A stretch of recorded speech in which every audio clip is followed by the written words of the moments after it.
को एक लम्हा इस उम्मत से रब ने जुदा नहीं किया, यानी कयामत तक वजूद मुस्तफा को रख करके ये ऐलान कर दिया कि मेरे महबूब के उम्मतियों तुम बेफिक्र हो जाओ, न नबी तुम्हारे दरमियान से जाएंगे न पिछली कौमों की तरह तुम पर अजाब आएगा।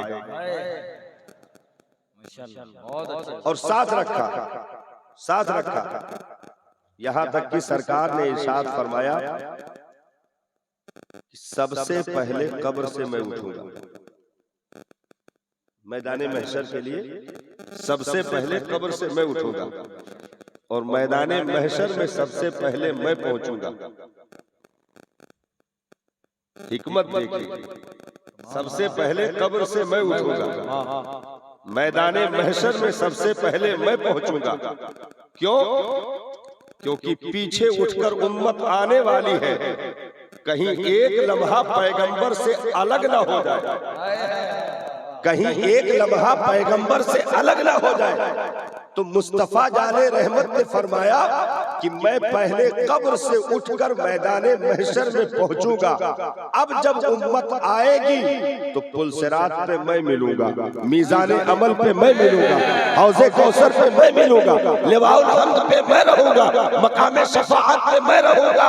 बाबे जन्नत को हुआ करवाने तक, यानी जन्नती दरवाजे को खुलवाने तक मुस्तफा जाने रहमत का साथ और जन्नत में भी उम्मत का साथ, यानी रब ने ऐसा साथी महबूब को बना दिया है कि एक लम्हा पैगंबर हम गुनहगारों से न जुदा होगे न हम उनसे जुदा होगे, ताकि हर जगह भलाई ही रहे, कहीं अजाब का मामला ना आए।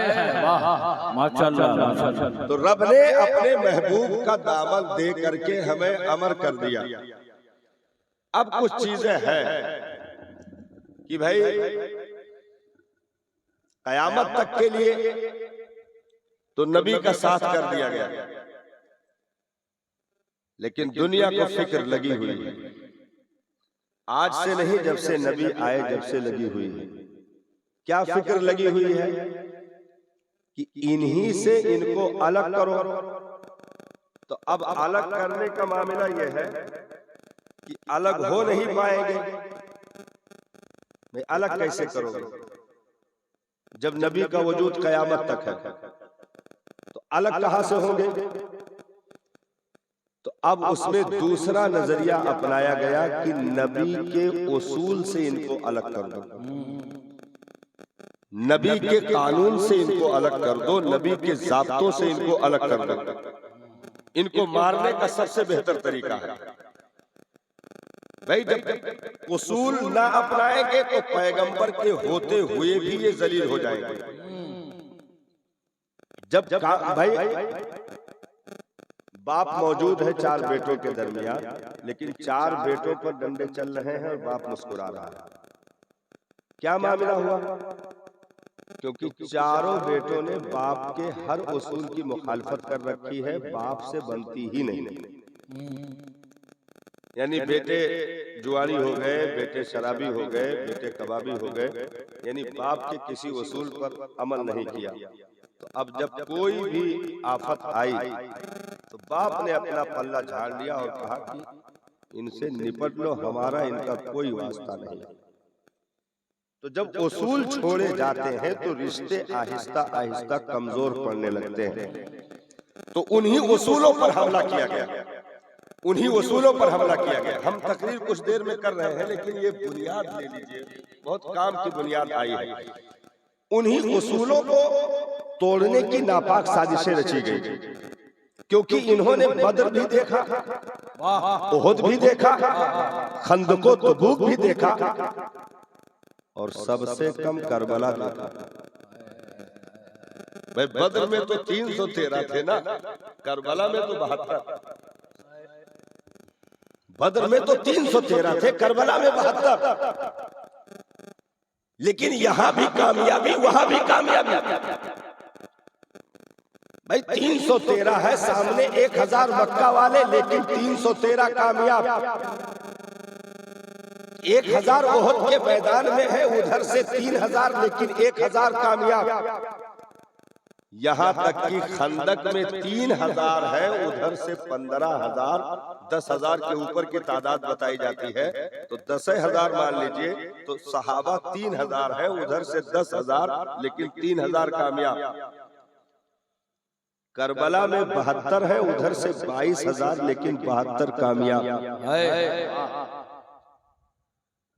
क्या पता चला कि उसूल अगर बाकी है तो तादाद 0 भी क्यों ना पहुंच जाए, तुम्हें कामयाबी से कोई माई का लाल रोक नहीं सकता। अगर उसूल पर आप चल रहे हो तो इन उसूलों की बुनियाद पर तुम्हारी वो गैबी मदद होगी कि अगर 313 कहीं कमजोर दिखेंगे तो आसमान से फरिश्तों को भेज करके इमदाद कर दिया जाएगा, लेकिन उन्हें दुश्मनों के सामने जलील नहीं होने दिया जाएगा। ये उसूलों पर चलने के फवायद हैं।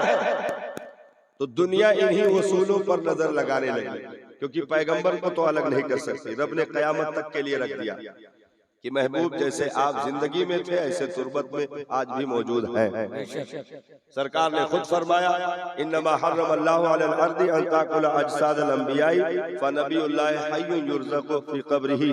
यहाँ तक कि नबी ने इरशाद फरमाया कि रब ने जमीन के ऊपर हराम कर दिया कि वो नबियों के जिस्मों को खाए, बस अल्लाह का नबी अपनी तुर्बत में जिंदा है और रब की बारगाह से रोजी भी पा रहा है। तो ये तो कयामत तक का साथ हो गया। तो अब दूसरा तरीका था कि इन्हें इनके उसूलों से अलग किया जाए। तो अब उसूलों से अलग करने के लिए दुनिया के पास जो हरबे थे, भाई जैसे हम डायरेक्ट आपसे आकर कहें कि नबी को छोड़ दो, तो तुम मारोगे खींच के रपाटा कि उसके अंदर की हड्डी मुतासिर हो जाएगी। भाई काहे तुमने छोड़ने के लिए कहा? तो हम डायरेक्ट नहीं कहेंगे कि तुम लोग दीन छोड़ दो या नबी को छोड़ दो या नमाज रोजा छोड़ दो, डायरेक्ट नहीं कहेंगे। क्या करेंगे? पीछे से लड़कियों का सहारा लेंगे, नंगेपन का सहारा लेंगे, पीछे से शराब का आदी बनाएंगे, पीछे से जुए का आदी बनाएंगे, यानी पीछे से जहालत से लेकर के तमाम तर जराइम का आदी बना देंगे, तो खुद ब खुद तुम छूट जाओगे, छोड़ाने की जरूरत नहीं पड़ेगी। और यही हुआ। सुल्तान सलाहुद्दीन अय्यूबी अलैहिर्रहमा के दौर में सबसे पहले नंगी औरतों का स्केच तैयार हुआ। सबसे पहले नंगी औरतों का स्केच तैयार किया गया, हाथों से वो जो है तस्वीर बनाई गई, और चौकियों पर जो फौजी मुतय्यन थे उनको रात की तारीकी में 6-6, 7-7 लोग मुसाफिर बन करके गए और चौकियों पर रात को कयाम किया, और आहिस्ता आहिस्ता कहा कि अब हम भी मुसाफिर हैं, आप भी यहाँ रुके हुए हैं, तो हमारे यहाँ शाम में थोड़ा दो निवाला साथ में ले लीजिए तो फिर हमारी भी रह जाएगी। तो कहा कि ठीक है, साथ में खाने में क्या हर्ज है। खिलाया और उन्हीं लुकमों में हसीस मिला दिया, उन्हीं लुकमों में नशा आवर चीजें मिला दी, और फिर उसके बाद वो स्क्रेच सामने किया गया। अब वो ऐसे आपा खोए कि मादअल्लाह ज़िना तक सरजद हो गया, अपने आप को बचाना पड़ा, और फिर पूरे चौकी के लोग मारे गए, और पूरा शहर लुट गया, किसी को खबर नहीं हुई कि ये आफत आई कहां से। सुल्तान सलाहुद्दीन अय्यूबी ने जमीन दोस्त कार्रवाइयां की और बहुत खुफिया तरीके से इस मर्ज का पता लगाया कि ये आखिर आया कहां से। तो आहिस्ता आहिस्ता फिर वो लोग गिरफ्तार भी हुए, लेकिन वो चीज खत्म नहीं हुई, वो चीज खत्म नहीं हुई, वो आहिस्ता आहिस्ता परवान चढ़ती रही। आज भाई किसी भी मुल्क में शायद एक आध बच्चे हो, किसी भी मुल्क में जितनी चीजें मोबाइलों पर रिलीज होती हैं, ये सब हुकूमत के निगाह में है। बगैर परमिशन के बाहर का कोई भी सॉफ्टवेयर यहाँ काम नहीं कर सकता। किसी भी मुल्क में अपना सॉफ्टवेयर चलाने के लिए हुकूमती परमिशन होता है। तो आज इन मोबाइलों के जरिए से वो नंगापन रिलीज किया गया जो सबके निगाह में है लेकिन बैंड नहीं। शराब का धड़ल्ले से मोहर लगा करके परमिशन दे करके दुकानें खोली जा रही या खुलवाई जा रही। अब उसमें एक और फितना यहूदियों ने डाल दिया, OYO, OYO का पढ़ता वो का पढ़ता ओयो जे गयो ओयो जे सब कुछ खोयो।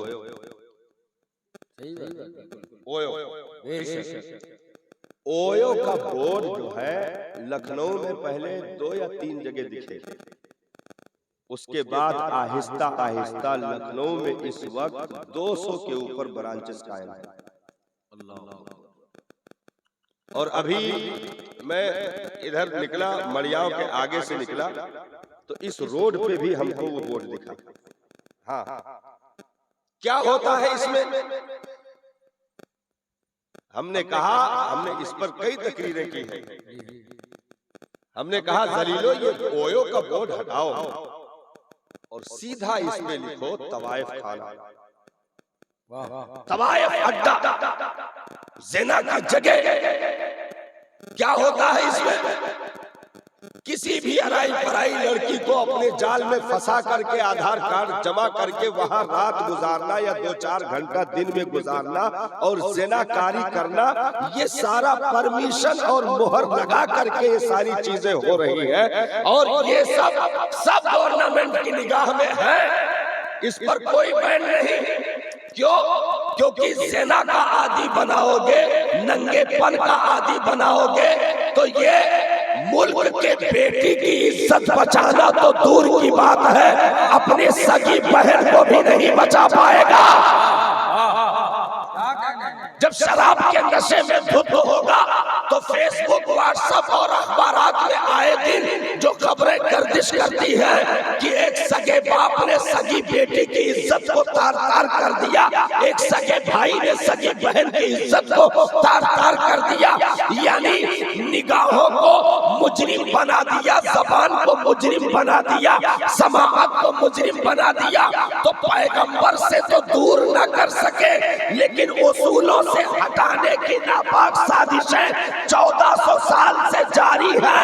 अब कभी मादल्ला नबी के तमाम तर उसूलों पर आग लगाने की नापाक साजिशें जो इस वक्त पूरे तौर पर जारी है और मुसलमान 90% उसमें घुसता चला जा रहा है, तो अब इसे ये कहना नबी का दामन नहीं छोड़ेंगे, शराब के किनारे रहा तो दामन पकड़ना नहीं, वो से फिर छुड़ाने में कोई भी रुकावट नहीं हो सकती।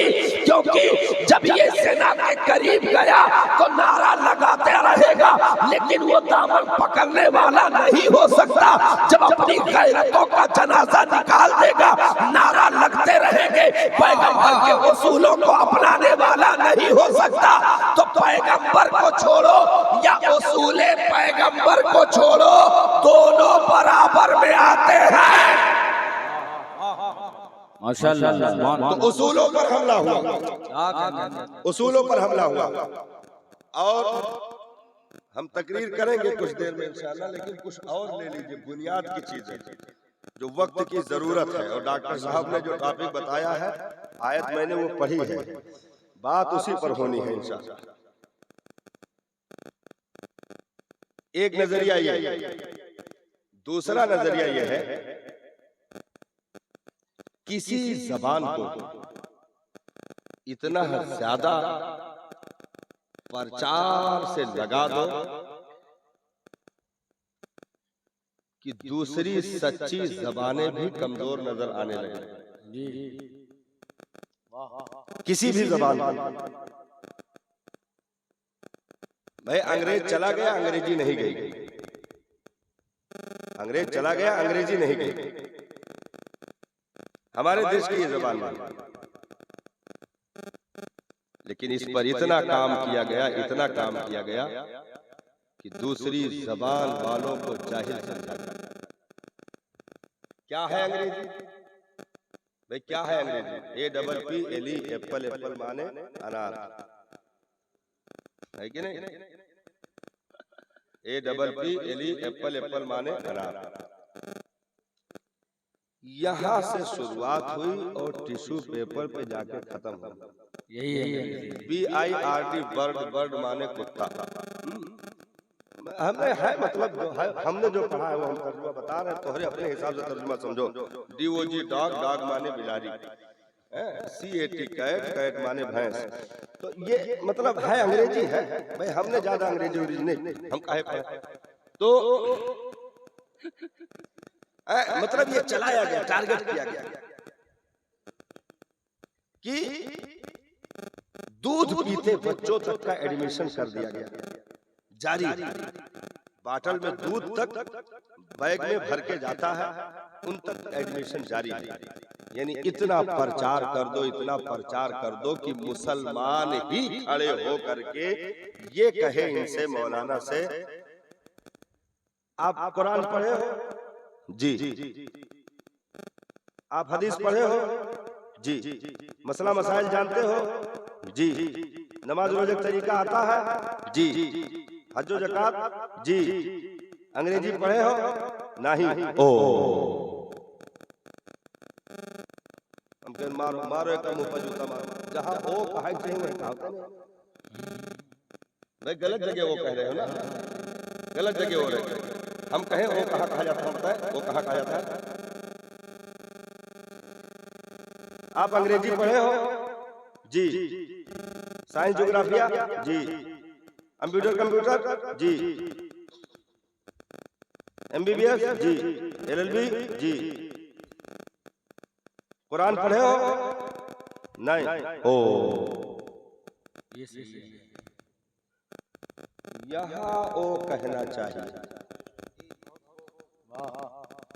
कुरान पढ़े हो नहीं। हमने कहा ऑक्सफोर्ड यूनिवर्सिटी तक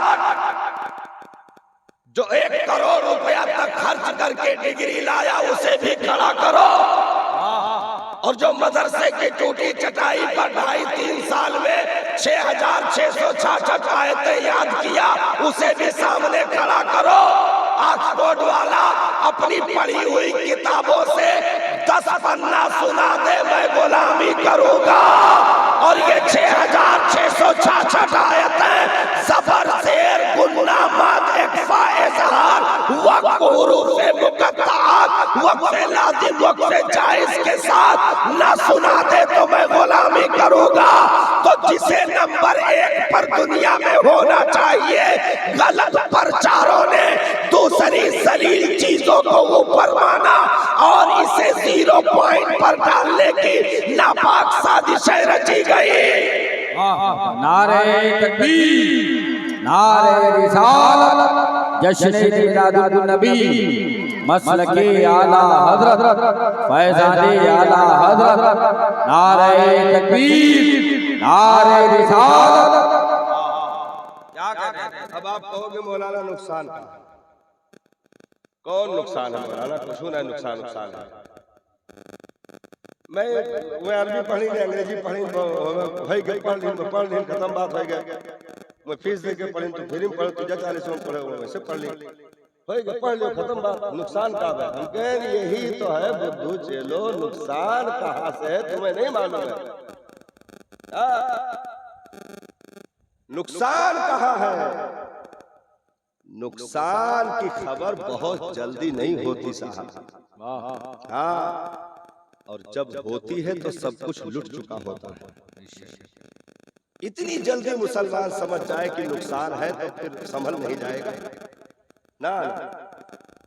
जब तक सदियां जाहिल नहीं हो जाएंगी उस वक्त तक समझ नहीं आ सकती है नुकसान क्या होगा। इसे प्रचार में नंबर 1 पर रखने का फायदा यह होगा, और इन्हें इनकी जबान पर 0 पॉइंट पर डालने में नुकसान यह होगा कि ये किसी भी दीनी किताब से करीब नहीं हो पाएंगे। भाई जो आदमी अपने सगे माँ के जनाजे पर 2 सतर की दुआ पढ़ने से भी जाहिल हो जाए, सगे बाप के जनाजे पर खड़े होकर के गूंगा बना रहे, एक जने कहीं सग गए अम्मा उनके खत्म हो गई और वो जनाजा नहीं पड़ी और रहा वही। तो कहा कि काहे नहीं पढ़े, तो कहीं हम अम्मो तो ठंडी मर गई के नहाए जाए। सगे लड़के ने जनाजे की नमाज नहीं पढ़ी, नहाए नहीं थे, नहाए नहीं थे। नुकसान क्या है हम नुकसान नहीं समझ पा रहे हैं, लेकिन सब नहीं समझ पा रहे हैं ये नहीं, सब नहीं समझ पा रहे हैं ये नहीं है। उलमा ने समझा है नुकसान और ये चीख रहे हैं आज तक, लेकिन कौन जो है मौलवी मुल्ला कहकर किनारे हट जाती है, बातों पर ध्यान देने की कोई जरूरत नहीं। हमें नुकसान मालूम है ना, आप दीनी किताबों से करीब नहीं हो पाएंगे तो क्या नुकसान होगा, आप अपने नबी की सीरत से भी करीब नहीं हो पाएंगे। अब नबी को इल्मे गैब है कि नहीं है ये आपको दलील के साथ नहीं मालूम। नबी बशर है, नूर है, क्या है ये आपको दलील से नहीं मालूम। नबी शफाअत करेंगे कि नहीं करेंगे ये आपको दलील से नहीं मालूम। अब कहीं से भी नबी की शान में मादअल्लाह बकवास की जाएगी तो आधी से ज्यादा कौम गूंगी इसलिए हो जाएगी क्योंकि उसे अपने ही मजहब के ताल्लुक से जानकारी नहीं है। तो पहले जाहिल बनाओ, क्योंकि जहालत एक तरह की मौत है, जहालत एक तरह की मौत है। पहले इन्हें जाहिल बनाओ, अंग्रेजा के नाम पे पहले इनको जाहिल बनाओ, और ये जब पूरे तौर पर जाहिल हो जाएंगे तो अपने हाथों से ये खुद का गला घोट लेंगे, किसी को मारने की जरूरत नहीं है। पहले इन्हें जाहिल। तो आज मुसलमान कसरत से जहालत के दलदल में MBBS करने के बावजूद भी अपने तमाम तर दीनी मसाइल के ताल्लुक से जाहिल होता चला गया, और आहिस्ता आहिस्ता ये नुकसान यहाँ तक पहुंच गए क्योंकि किसी चीज से मोहब्बत उससे पहले